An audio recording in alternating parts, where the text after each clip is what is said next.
Thank you, Senator. Thank you, Senator Carper. Senator Scott, you are recognized for your questions.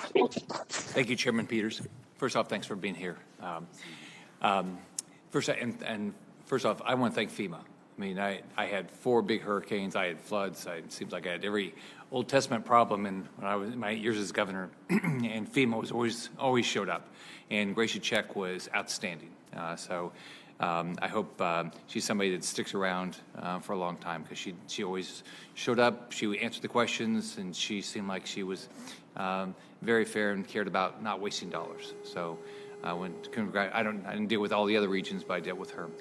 Can you talk about what we talked about on the phone about this idea that it seems like it's a little bit of game of what percentage the federal government reimburses these states, and how should it work, and how does it actually work? Because I mean, you know, somebody would say, oh, yeah, you can get 100%. Some state would get over some disaster 100% reimbursement, and some other state got 75% reimbursement.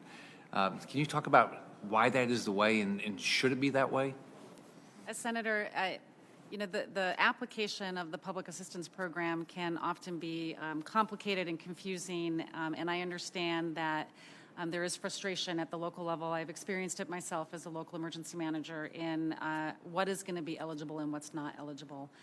If confirmed, you know, I'm committed to making sure that the programs are implemented equitably and consistently across the nation and across all of the regions. I think oftentimes there can be opportunities for interpretation, but I think it's important that we make sure that that consistency happens, and so jurisdictions know what they can expect and really how they can maneuver and work with their local leadership, the local FEMA leadership, to help them apply for that assistance.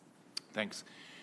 My goal is just whatever's supposed to be, that one state doesn't get treated better than another state. The next issue is, and we talked about this a little bit, is that it didn't seem like there was like a toolkit that said that if you have this problem, this is what FEMA can do, and if you have this problem, it was sort of like you sat down, and Gracia Check was great.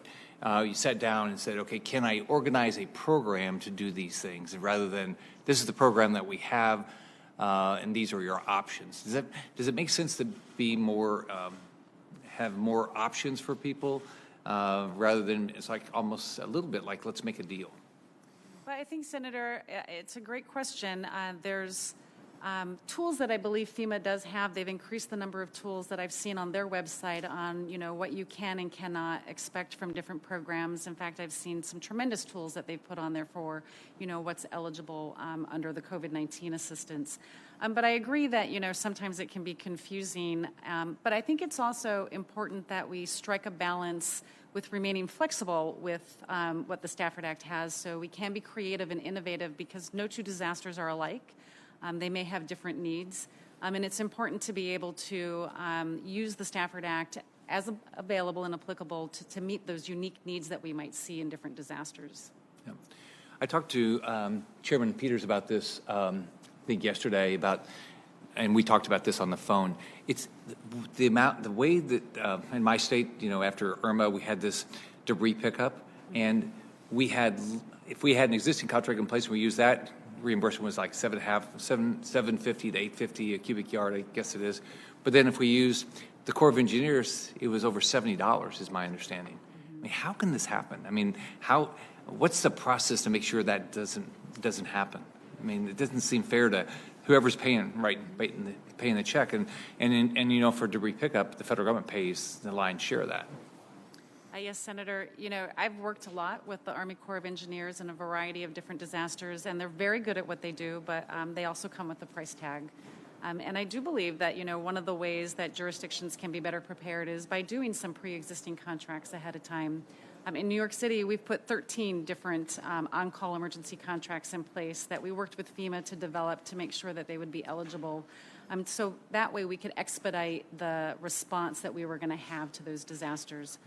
If confirmed, I think it would be really important to try to educate more jurisdictions on the value of this, and use maybe some of New York City's or some of Florida's emergency contracts as examples of how they can be better prepared.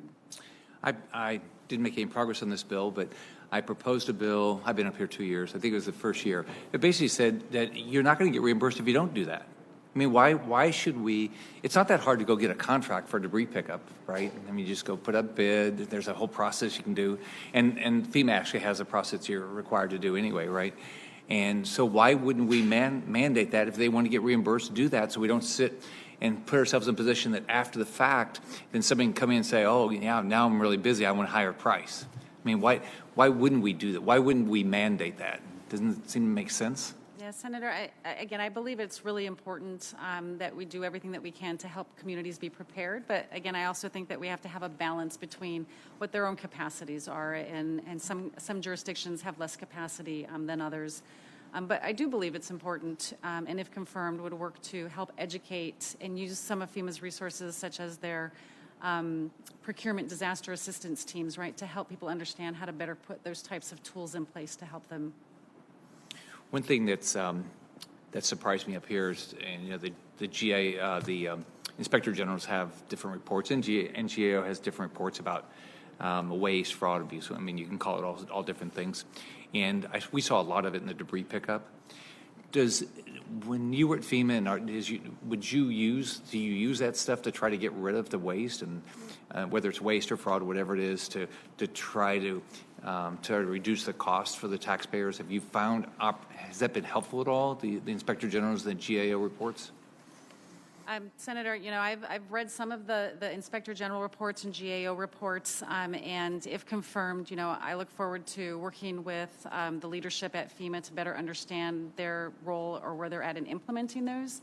I have found, again, during my personal experience in New York City, of bringing in the Department of Investigations, city's version of the Inspector General, to help issue spot and identify ways that we can put measures in place to help prevent fraud, waste, and abuse ahead of time. And so, if confirmed, committed to really looking at where we're at and what we can do to continue to improve that process. So you guys do a good job with the problems in Florida. I mean, your teams always were there early, and I mean, and they're always very responsive. I mean, everybody wants everything done like that, but I mean, FEMA has done a good job. I worked a lot with Brock Long because that's when I had my hurricanes.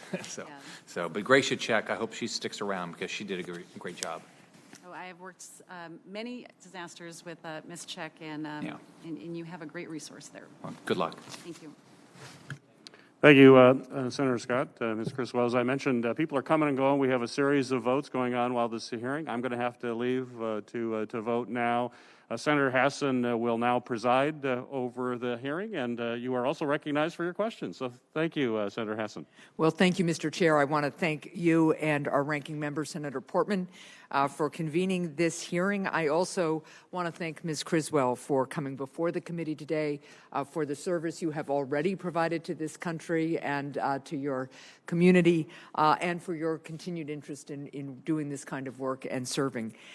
As our country grapples with the COVID-19 pandemic, it is critical that this committee and the full Senate work quickly to confirm a FEMA